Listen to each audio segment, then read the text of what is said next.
Welcome back to New Record Day. My name is Ron. If you are into two-channel audio, consider yourself an audiophile or music lover. Welcome home. Make sure you hit the subscribe button and the bell notification so that way you know when the next video drops. In today's video, I'll be reviewing the Airmotiv T2 Plus, which were sent over by Airmotiv. All my thoughts and opinions are my own, and no one has paid me or influenced me throughout the review process.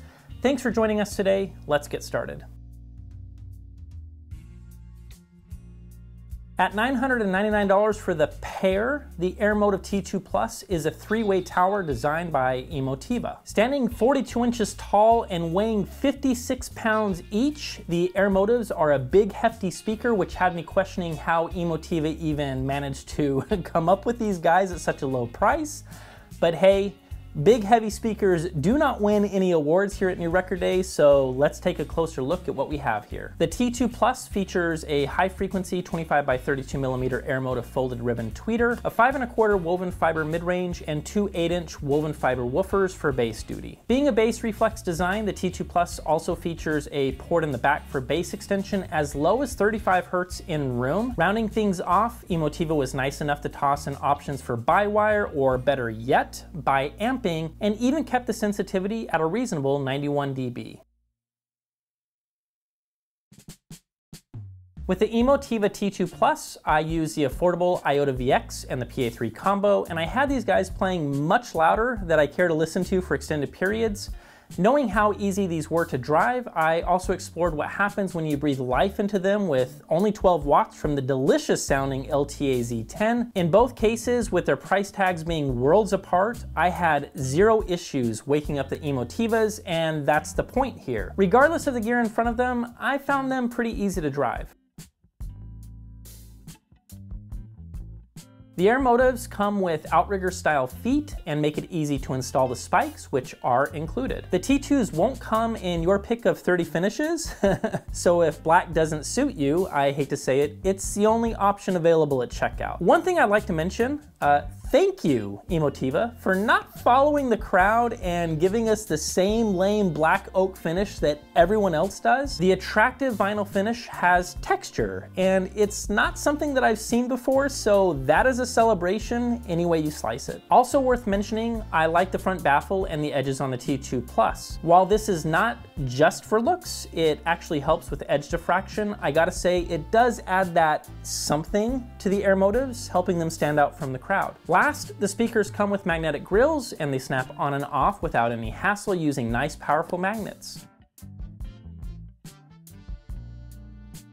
So how the heck do these things sound? Well, starting at the top, the T2 Plus has a crisp and airy presentation, and for me, pushes the limits of being detail-centric. Nothing, and I mean nothing about these speakers told me that Airmotiv is interested in sipping warm milk for bedtime and knitting, so be ready for some front row excitement, especially upstairs. Cymbal hits, crashes, splashes, and all things within the time domain does seem to linger a little longer than what I would call linear or neutral, so yeah, around 30 degrees off axis seemed to be the magic spot where things balanced out and sounded spot on for me. So in other words, you don't even need to tow these things in, and I'd go as far as to say, maybe you shouldn't. Keep them face forward, and if they aren't exciting enough for you there, make some small moves inward until you hear what you're looking for. As we climb down to mid-range and even vocals, I was pretty happy with what I was hearing coming from the T2 Pluses,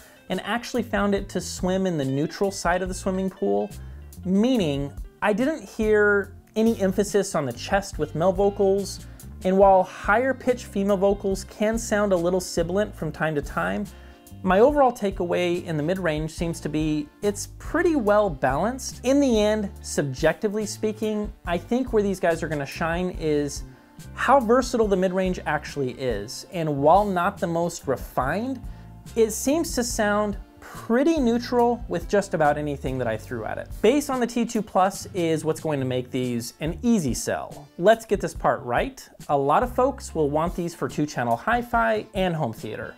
While my channel is addressing the hi-fi enthusiasts, I gotta say, These will absolutely rock for double duty. Even better, the bass isn't just one note garbage. The woven fiber cones actually have texture and tone, and they did a great job with upright basses, electric basses, and anything percussive below the belt. In room, you will easily pass the 40 Hertz barrier and move down into the 30s, which is my sweet spot for, do I really need a subwoofer?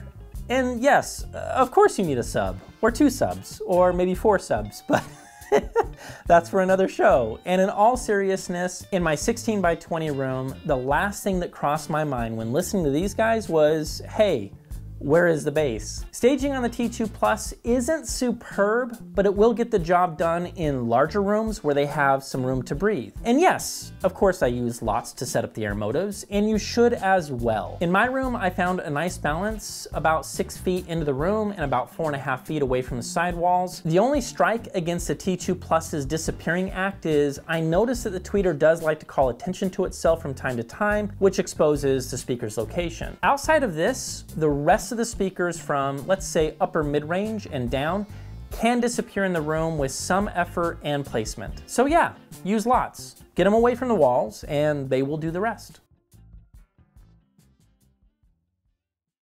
All right, so the first thing we're gonna look at is an impedance sweep. On the woofer side, I'm showing 7.1 ohms, and on the tweeter side, 3.6 ohms. Airmotiv has these rated at 4 ohms, which based on what we see, seems reasonable enough. Using Clio Pocket and a 4.5 millisecond gated window at 39 inches, I took some shots of the T2 Plus, and here's where we landed. The first measurement shows the frequency response. As you can see, being on access to the speaker will bring the fireworks on top. While that rise we see at 5K and beyond is probably out of the caution zone for bright or fatiguing, which in my experience is usually lower, somewhere between 2 to 5K, it's clear that what I heard being zippy on top totally makes sense. The waterfall or spectral decay on these guys is pretty clean, shows us quick settling time and very little stored energy from 3K and above. Below 3K we do see 2 instances of stored energy, but nothing outright offensive or worth chatting about for the next 10 minutes. All right, let's take a look at the horizontal off-axis measurements. In this example, I start again on axis and I move a degree wheel 10 degrees at a time, which is expressed in the following colors: red, orange, yellow, green, and blue. If you take a look at the yellow line, which is 30 degrees, you can see why I like listening to these guys face forward and off axis. Sure, in room, that top end is certainly gonna nosedive, but either way, what I was hearing and now measuring all makes sense and adds up. I'll also note, for such an affordable speaker, this grouping looks pretty tight, and even more impressive, it appears our off axis is falling in the same trend as on axis, which is what we want to see and here. Let's take a peek at how these guys do on the vertical plane.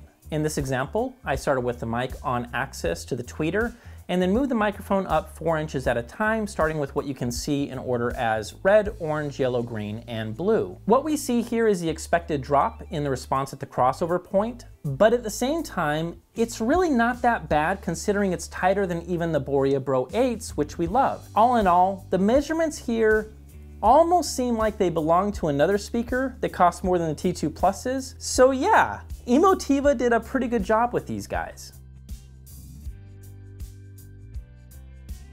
And folks, that's a wrap on the Airmotiv Airmotiv T2 Plus. I hope you enjoyed this review, and if you did, remember to give it a thumbs up. Thanks for Airmotiv for sending these guys out, and yes, they do come with a recommendation from New Record Day. Just as long as you guys know, these will have some fireworks in the treble extension. If you don't like excitement, these are not the speakers for you. We'll see you guys in the next video.